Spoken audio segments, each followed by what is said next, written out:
The West, Europe, United States have all been sold a terribly bad bill of goods by this Ukraine situation. And the current state of economic and political affairs, I think, now elucidates that Ukraine was a bad gamble for many Western nations.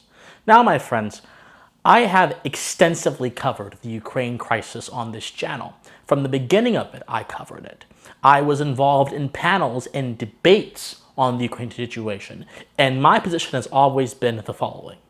The United States, which is the country where I live, has no moral obligation to provide military aid to the Ukrainian government against Russian aggression. Now, this does not mean that Americans cannot go ahead and help Ukraine. They can and they have by joining the Ukraine Foreign Legion. This does not mean that humanitarian aid is off the table. We've given a lot of humanitarian aid. In fact, I think we've given quite a lot of more humanitarian aid than we did with military aid. This does not mean that Ukraine should be left in the dust.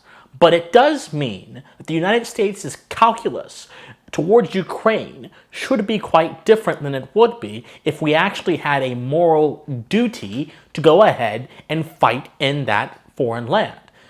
But unfortunately, the United States acted as if it had a moral obligation to go ahead and defend Ukraine. And in acting that way and proceeding from a false premise, they happened upon several other false premises, which have now led to the ruin which is being wrought upon the West.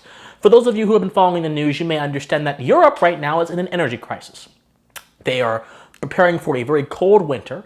Germany, for example, has had to now subsidize energy costs in their country. They are now providing household subsidies for individual homes so they can pay what will be very, very high energy bills. And they're trying to figure out a way how to get around the fact that Russia, by and through the Gazprom company, has essentially cut off all oil going westward. This, of course, is going to cause shortages and a bunch of other things. So Germany is taking actions, as are several other countries, but the G7, a consortium of powerful nations, including the United States and several other European powers, are now conspiring to induce a price cap on Russian oil. So the assertion is this.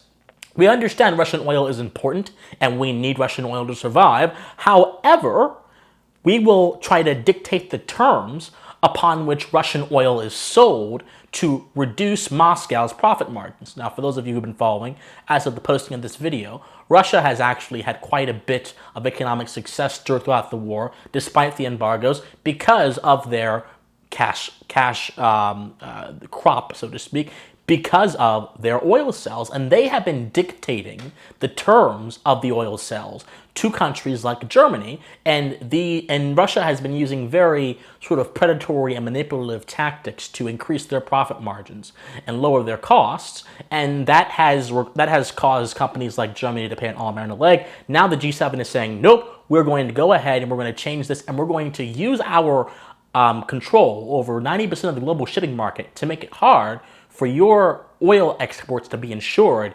therefore making you have to fight on our price terms. If you can't insure your oil exports, then we're going to have to put you at a certain price, and only under that price can you insure your oil exports. This is economic coercion to the highest level. And so Axios had an article saying that the price controls of the 70s are coming back in the free market laissez-faire economics of the Reagan era, which basically ushered in many decades of prosperity and brought back the flow of human freedom and created basically the global economy. All of that is now going to the wayside. And a lot of economists are endorsing this by necessity. And that same article even says that rationing food may also need to happen as well, because there are supply shortages all across the world. Now, my friends, I'm not a consequentialist. I'm not someone who says, okay, X thing happened, therefore Y thing is bad. No. But I am someone who fights on principle. I am someone who understands that reality is governed by a set of rules and principles that if you go against them, there will be bad consequences, which is why those things are rules or principles. And I understand different sectors of reality are governed by different kinds of principles. I understand that economics is governed by the law of supply and demand, and it's also governed, most importantly, by the willingness of individuals to cooperate with each other. And For individuals to cooperate with each other, those individuals must be enabled to by not being interfered with. We can already do it without being interfered with. But if we're interfered with, then oh my goodness, the barriers become so much higher. And not only do the barriers become so much higher, but there are so many other costs that are put onto individuals who have to then fight for their wills to be unshackled by political pressure. And this is what's happening. The fact that the entire West closed out the Russian economy, effectively, the West said to every single Russian citizen that regardless of your personal actions, regardless of what you did, we don't care, you will be prohibited from engaging in the global economy because of the actions of your president.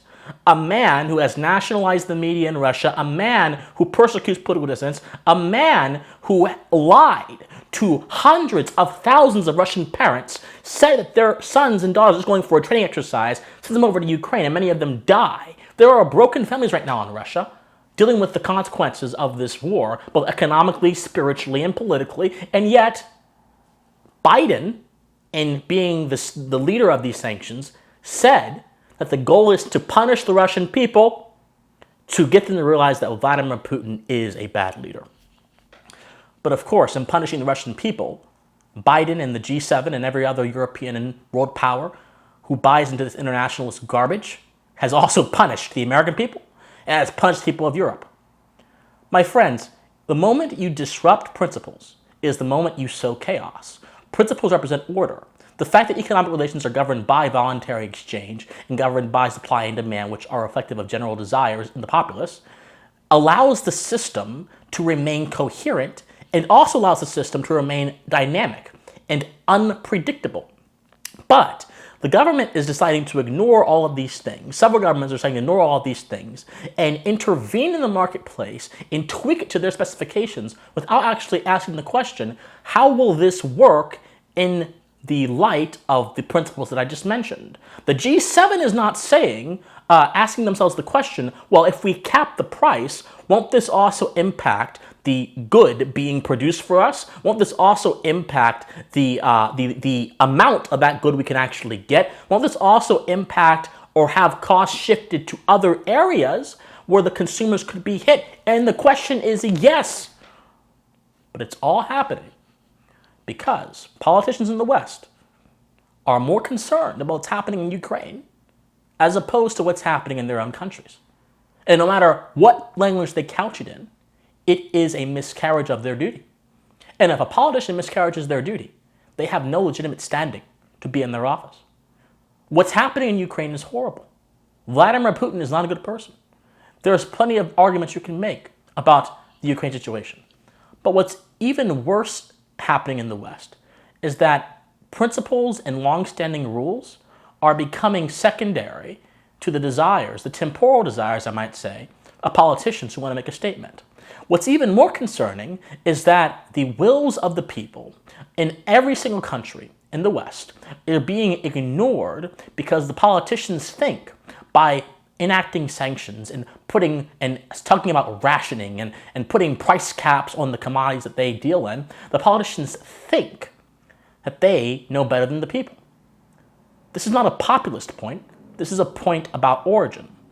If I am the person buying my goods and I am the person seeing the gas prices every day, then wouldn't you think that as the enabler of the economy, I would be given some credence? Without the individual people who buy, trade, and sell, the economy is nothing. But without the politicians who coerce, obstruct, and expropriate, the economy still exists. You can't ignore the constituent unit of the economy and then on the other hand, substitute that unit for government power. It doesn't work that way.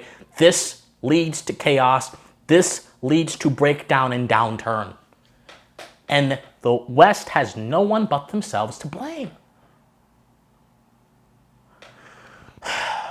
And this Ukraine situation follows a more general trend in the West, and that is the destruction of absolute meaning, the destruction of objective truth and value.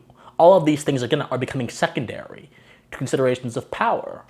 The Ukraine conflict right now has been one big consideration of power and geopolitics, and very little consideration of what is correct in principle. what is correct by obligation and what is correct in the nature of things, in the nature of the economy, in the nature of political systems. What is correct? These questions are seen as lofty ideas that get us nowhere. And yet these questions are the only reason we can have an economy in the first place. These questions are the only reason we can have a government in the first place. These questions are the only reason I can even be talking to you right now, because everything functions on principles. But they're forgotten because they're inconvenient. America has spent over $13.2 billion in security assistance to Ukraine, and even more in humanitarian and financial assistance to Ukraine. And still, its own people are suffering. And still, the global economy is in downturn. For sure, this would have been the case, even if we had not sanctioned Russia. But this would have been less of the case. The pressure valve would have been not as tight, so to speak. Imagine the economy as a river that flows in one direction, as all rivers do. And imagine the sanctions as a huge walled dam that constricts the river and tightens its flow and tries to push it towards one direction. Well, the problem with dams is that they can break. And when dams break, my friends, not only does the river immediately begin to overflow and flood, but there's a bunch of debris pushed downstream. So the very people who were the dam was meant to help, the dam actually ends up being their demise. Is this going to be the demise of people in the West? Is this going to be the demise of the consumers who were used to, at least in America, to a somewhat laissez-faire economy, which still had a lot of government regulation, but still? Is this going to be the demise of people who operate on the everyday principles of life at the behest of those who find them inconvenient to discard? The Ukraine situation, for this reason, was a mistake.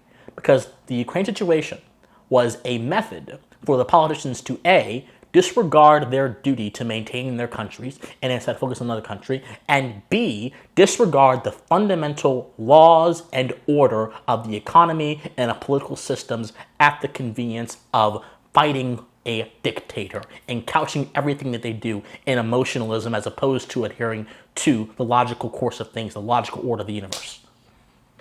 My friends, the Ukraine situation has been co-opted by geopolitical interests who, again, are sitting here as their countries waste away, as their economies deteriorate, and it's all worth it because Zelensky in Ukraine is being attacked.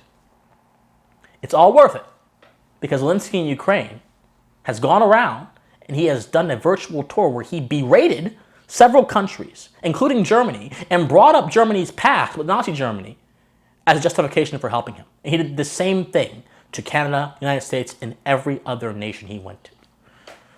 This has been a practice in absurdity. Not because of the consequences, but because there are eternal truths that cannot be ignored. And when there are conflicts entered in on the behalf of ignoring eternal truths, then falsehood creeps in. And falsehood, ultimately, as we all know, will be revealed for all of what it is, and it won't have good effects. I am hoping the people in Europe are okay this winter. I'm hoping the American people in my country are okay. And I'm hoping that we can recover from this grand abuse of all that is correct and all that is right. This grand abuse of first principles, disregarded on the behalf of geopolitical narrative. Because if we can't, or if we don't learn from this, there's no indication that future conflicts, such as what might happen in Taiwan, will be met with anything other than saber rattling and more unproductive uses of energy, which will also then be met with more instances like this, perhaps even more catastrophic given the power of the Taiwanese economy in terms of the computer chip situation. Let's hope that our politicians learn this, and if they don't learn this, let's hope that we learn this. Because if we learn this, perhaps something can change. All right, my friends, I love you guys so much. If you love me, patreon.com/PhilCWatson or PayPal, officialcwatson@gmail.com. Be sure to like this video, comment on this video, share this video, subscribe to this channel. My friends, I love you guys so much, and please stay pensive. Bye, guys.